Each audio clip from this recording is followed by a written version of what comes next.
질병관리청장 정은경입니다. 오미크론 변이로 인한 유행 확산 상황에 대해 설명을 드리겠습니다.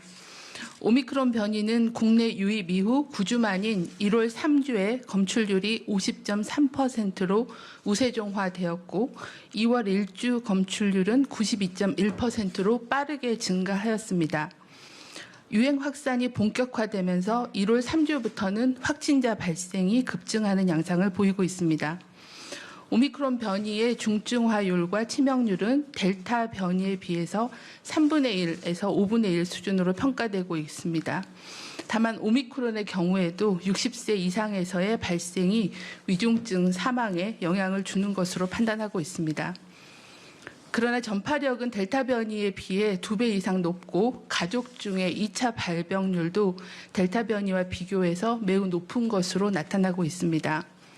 질병관리청과 국내외 여러 전문가들의 코로나19 발생 예측 결과에 따르면 높은 전파력을 보이는 오미크론 변이의 영향으로 2월 말경에는 국내 확진자가 13만 명에서 17만 명 수준까지도 발생할 수 있을 것으로 전망하고 있습니다. 위중증 사망은 감소 추세를 보이고 있으나 확진자 규모가 단기간 내에 급증할 경우에는 위중증 환자가 증가하고 의료 대응에도 부담이 될 가능성이 존재하고 있다고 판단하고 있습니다. 이제는 오미크론 변이의 특성에 부합하는 방역, 의료 관리 체계를 도입할 시점입니다. 기존의 선제적이고 촘촘한 3T 전략에서 대규모 확진자 격리자 발생에 대응하면서 사회 필수 기능 유지에 집중하는 방향으로 방역 대응 전략을 전환할 계획입니다. 오미크론 대응 방역 체계 전환의 핵심은 한정된 자원을 효과적으로 활용하여 고위험군의 신속한 진단과 치료에 집중하고 방역 의료 체계가 지속 가능하도록 진단검사, 역학조사, 관리 체계를 효율화하는 것이 기본 방향입니다. 오미크론 변이 우세화에 따라 변경할 계획인 확진자 또 접촉자 관리 내용에 대해서 설명을 드리겠습니다.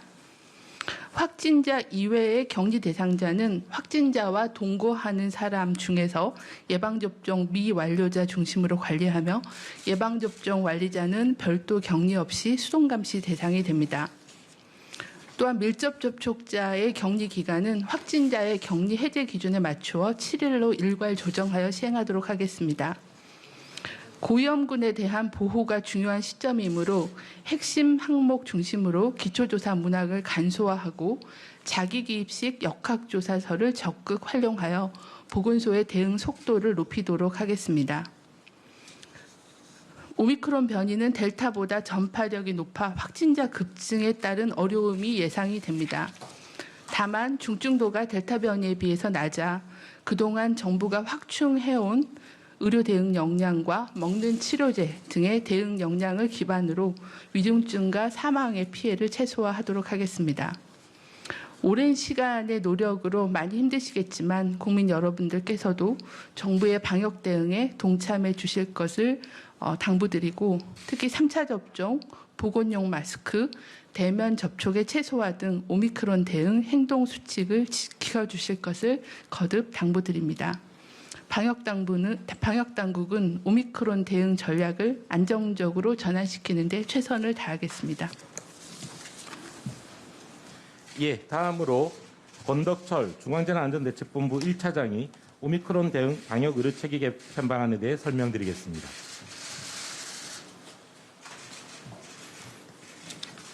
안녕하십니까. 중대본 1차장 보건복지부 장관 권덕철입니다. 정부는 오미크론 유행에 대비하여 병상을 확충하고 고위험군 중심으로 동네 병의원이 참여하는 검사 치료 체계를 전환한 바 있습니다. 작년 12월 병상 확보 대책 발표 이후에 6,600여 병상을 확충하여 현재 2,472개의 병상을 운영하고 있습니다. 중증도가 낮은 오미크론 특성 때문에 중환자 병상은 80% 이상의 여유를 보이며 의료체계는 안정적인 상황을 유지하고 있습니다. 또한 지난주부터 고위험군 중심의 검사 체계가 전국적으로 확대됐으며 동네 병의원의 참여도 늘어나고 있습니다. 오늘 기준으로 호흡기 전담 클리닉과 동네 의원 등 1,189개소가 참여하고 있습니다. 오미크론은 델타 변이에 비해 전파력이 높고 중증화율과 치명률이 낮습니다. 이 때문에 무증상, 경증 확진자가 다수 발생하고 있고 앞으로도 계속 증가할 것으로 보고 있습니다. 이로 인해 3T 전략으로 대표되는 우리 대응 체계를 오미크론 특성에 맞게 새롭게 개편할 필요성이 있습니다. 오미크론의 특성과 보건소의 업무 부담을 감안할 때 고위험군의 중증 사망 방지에 집중하면서 정부와 민간이 협력하는 방역의료 체계 개편이 필요한 시점입니다. 이는 한정된 자원을 효율적으로 활용하여 고위험군의 중증 사망 피해를 방지하기 위해서입니다. 또한 위험도가 낮은 일반 환자 관리군은 좀 더 일상적인 수준의 대응 체계로 전환하여 국민의 불편을 최소화하고 오미크론 유행에 따른 사회 부담 경감을 달성하기 위한 목적도 있습니다. 이를 위한 역학조사와 격리체계 개편에 대해서는 질병관리청장이 설명드렸습니다. 오미크론 유행 특성을 고려한 의료 대응 체계 개편 방안에 대해서 말씀드리겠습니다. 중증 환자 등의 입원 치료를 위한 병상은 26,500개 병상까지 확충하여 고위험 환자의 진료에 차질이 없도록 하겠습니다. 중증 환자 기준으로 하루 10만 명의 확진자까지도 대응 가능한 병상 체계를 유지할 것입니다. 또한 오미크론의 특성을 반영하여 재택 치료도 고위험군에 집중하는 체계로 개선하고 일반 환자 관리군은 국민들의 자율과 협력에 기반한 체계로 조정하고자 합니다. 첫째, 재택치료 키트 배송을 효율화하고 생필품 지급을 개선합니다. 재택치료 키트는 60세 이상, 먹는 치료제 처방자 등 집중관리군에만 지급합니다.